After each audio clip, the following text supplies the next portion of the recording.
हमारे साथ बात करने के लिए हरीश द्विवेदी जी। हरीश जी, आज प्रधानमंत्री Narendra Modi no confidence motion पे अपनी बात रख रहे थे। सरकार की बहुत सारी विस्तार से बातें उन्होंने रखी, लेकिन नो कॉन्फिडेंस मोशन लाने वाली कांग्रेस ही वॉकआउट कर गई।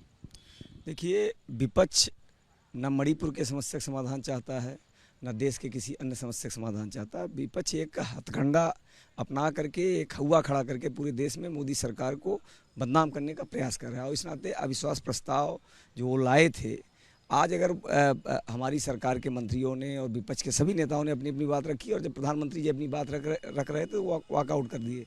तो कहीं न कहीं आज पूरे देश के सामने, आम जनता के सामने विपक्ष बेनकाब हो चुका है।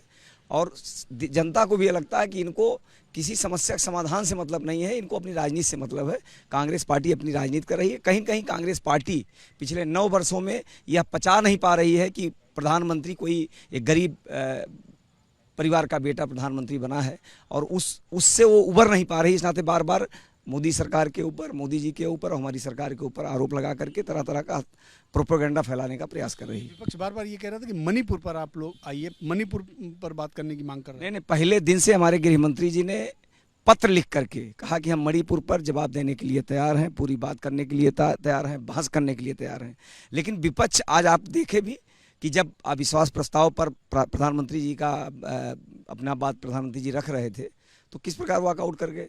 तो इसी से स्पष्ट है कि इनको समस्या के समाधान से मतलब नहीं है, समस्या को हवा बना करके लोगों के सामने पेश करना। लेकिन आज पूरे देश में आम जनता के सामने ये बेनकाब हो चुके हैं। अब देश की जनता समझ गई है कि जिस प्रकार 2014 में, 2019 में और 2024 में पुनः एक बार भारतीय जनता पार्टी की सरकार मोदी जी के नेतृत्व में बनाएगी। हरीश जी, अधीर रंजन चौधरी को रेस्ट ऑफ सभी सेशंस के लिए सस्पेंड कर दिया गया जब तक कि प्रिविलेज कमेटी की रिपोर्ट ना आ जाए। इस पर क्या कहेंगे? देखिए, जिस प्रकार की भाषा का इस्तेमाल अधीर रंजन चौधरी जी इतने वरिष्ठ नेता हैं, कांग्रेस विधानमंडल दल के नेता भी हैं, संसदीय दल के नेता हैं, जिस प्रकार की बात उन्होंने प्रधानमंत्री जी के बारे में की है, उसकी निंदा हम सब करते हैं। और आज लोकसभा स्पीकर ने इसको संज्ञान में लिया है। आने वाले समय में जो भी जांच पड़ताल में जो भी होगा उस पर निर्णय। वैसा ही एक तो आपके सांसद बीरेंद्र सिंह मस्त ने भी किया। उन्होंने लोकसभा में क्षमा भी मांगी है, आपने देखा भी होगा, लोकसभा में उन्होंने अपने कृत्य के लिए क्षमा मांगी है। लेकिन अगर आप ऐसा मौका अधीर रंजन को भी दे दे तो वो भी क्षमा मांग सकते। तो वो उस समय उपलब्ध नहीं थे, उनसे कहा भी गया था उस समय क्षमा मांग ली, उन्होंने क्षमा नहीं मांगा था। उस समय कहा गया था जब वो इस बात को किए थे। क्या ये सही है कि किसी विपक्ष के नेता को इस तरह से पूरे सत्र के लिए? बात विपक्ष और पक्ष की नहीं है। प्रधानमंत्री एक देश का सबसे सम्मानित संवैधानिक पद है।